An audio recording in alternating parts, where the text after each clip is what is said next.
It's time to address this Rpod's front end assembly. I think what the issue is the problem started internally and the weight shifting from the bouncing going down the road. So I pulled back the trim so I can see these screws that are inside this track that's hidden by the trim. And the screws look pretty good. Is basically what one of them looks like.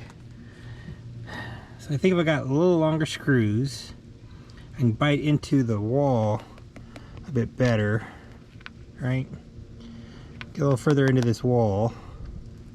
That's not going to be, I think, the issue that's solving the problem. So if we can see the separation, there's a gap there, right? So I've got to get this part shoved back inside this. I think the issue though is when you come inside the storage.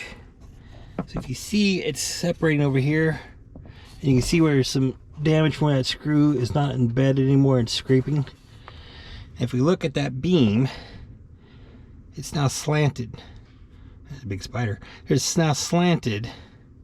It's no longer straight. So I'm going to have to jack this up, put a wedge in here to support the underside. And at some point I've got to figure out how to fix the width. I don't think I'm really in a good spot to try and get this fixed here in Alaska. There's a Lowe's down the road, so I should be able to get all the stuff I need to at least brace this and stop it from getting worse. Get longer screws to go into the wall more, and think about a better way of supporting this and re-tacking it together. But yeah, it's bowing that way and this way because this is not being supported enough, and that's putting too much weight, I think, on the wall, and it's pushing the wall out. So now I've put my jack in and I've lifted it up and made it square again. You can see here what's happened. That screw has come out and bouncing up and down the road has dug a pretty good gouge through here, and the other one over here is doing the same thing. And this one's done it a little bit as well. So that's my problem. This is not supported well enough, and it's gone up and down and tore through the wall. I think what I'm going to do is just leave the jack in place. I think I'll just wait until I get back to Indiana when I got time to pull the mattress out so I can address this problem. With the jack there, it should stop any more damage from occurring. Then I just put tape over this separation of the wall so I don't get water intrusion. I don't know, because I got to turn around and take off in about 5 days, right? So how much can I possibly get done where I'm at in 5 days? Well, I guess 4 days, right? Because fifth day I'm leaving. You know, I'm thinking if there would have been a brace where I now have that jack, this would never have happened. So if you have an Rpod with the same kind of configuration for support under the bed, this is 179.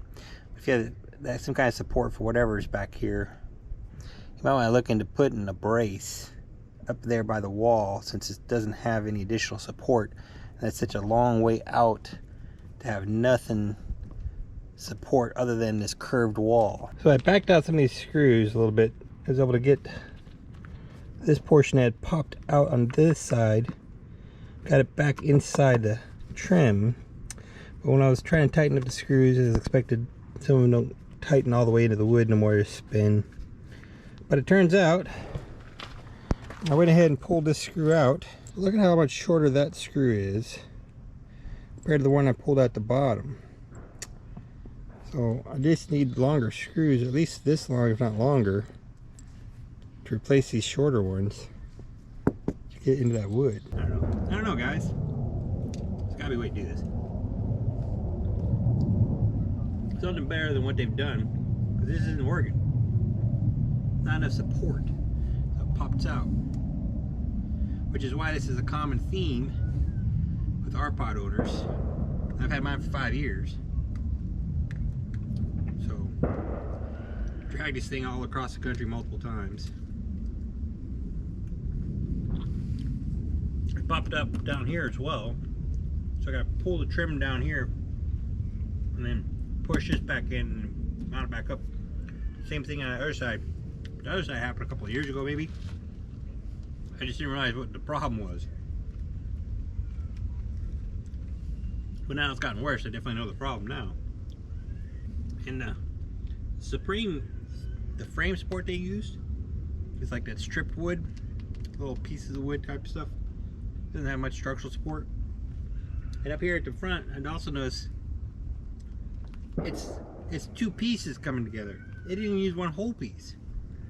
And the one piece over there that they used, it's a knot in the wood. So it's cracking around that.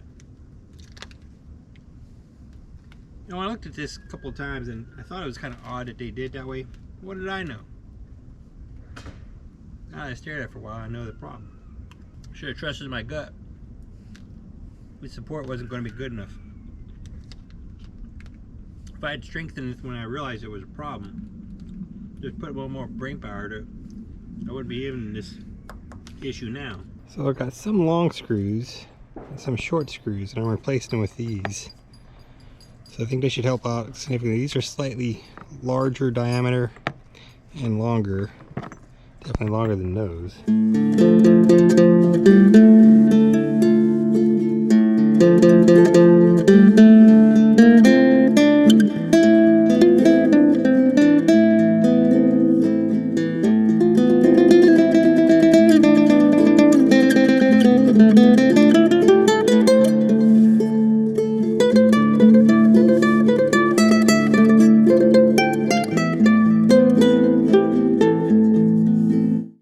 So if we can see the spacing that was existing with the previous screws,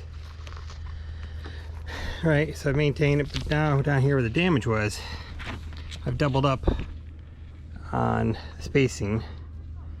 Now the problem is some of these are just, even though I'm in further, they're just spinning, even though I got bite into the wood. However, I do have my siding back on the right side of the trim, this metal, like aluminum trim. So the siding, the fiberglass, is back on the correct side, but I am with a little bit of a bit further off from where it was. Here's where it's cracked.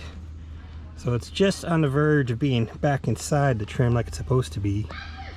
See, this is all up here still good. So I have to go and finish cleaning this up and then put new sealant on. Turns out that sealing job I did a couple months ago is really hard to get off compared to the old stuff. Imagine that.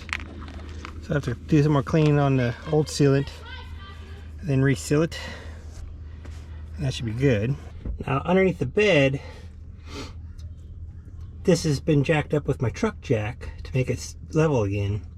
But you can see where it's done all the scoring on the walls from where it was going bouncing up and down on those nails, the screws. Has damaged the board for the wall. So I think I'm going to just go ahead and leave this until I get back to Indiana. Then I'll take the mattress out and just redo a lot of this woodwork. And where my jack is, I'll put an actual brace, and that should stop this from bouncing up and down again, and that should stop pushing on the outside wall, which is what causes it to separate outside. And I think I'll solve my problem. But I'm going to leave the brace there until I get back to Indiana, where I can pull all the stuff out and do some actual long-term repair and redoing some of this framework, because that boarding is just, it's crap. It's crap. Okay, on this side, it's definitely a worse job. It's popped out, it's bent down here. Doesn't feel like there's any screws pulled out, it's just bent. So I'm gonna have to undo this bottom trim and get it put back inside the correct side of this metal frame, and then tighten it all back up again.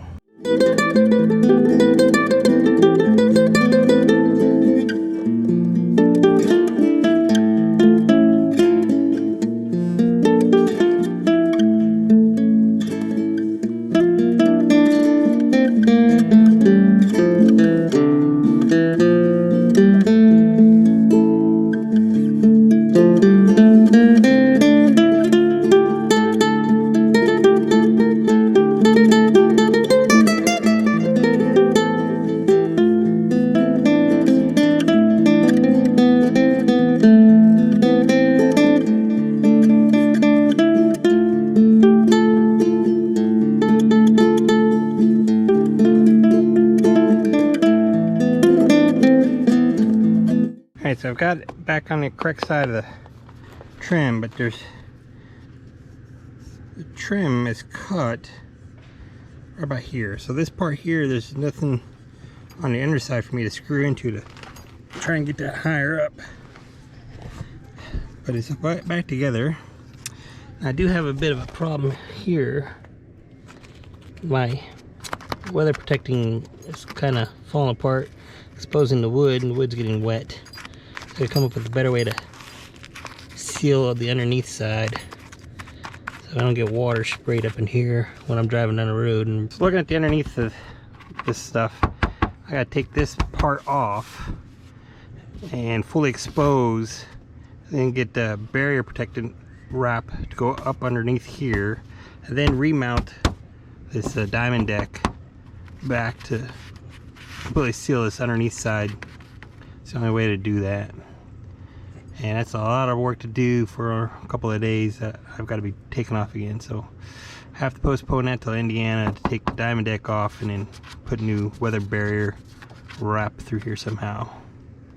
The other problem is that it has to go up underneath the frame, and I don't know how I'm gonna get underneath the frame. So there's the frame back with inside the metal trim. I've resealed it with silicone, so we should be good to go with no more problems here. On the other side, and I've got this back on the correct side of the frame as well and resealed.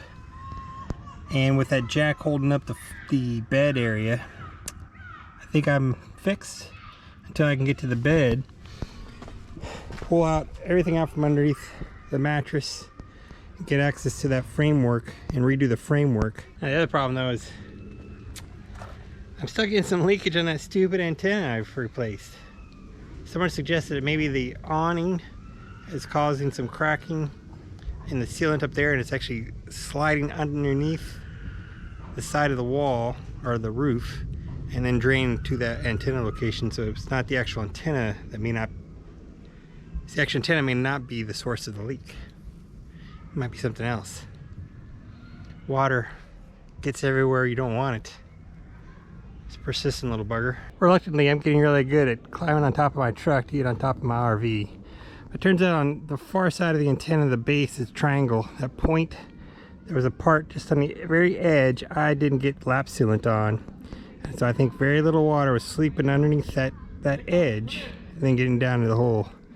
So hopefully that should have fixed it. Of course, I said it last time too.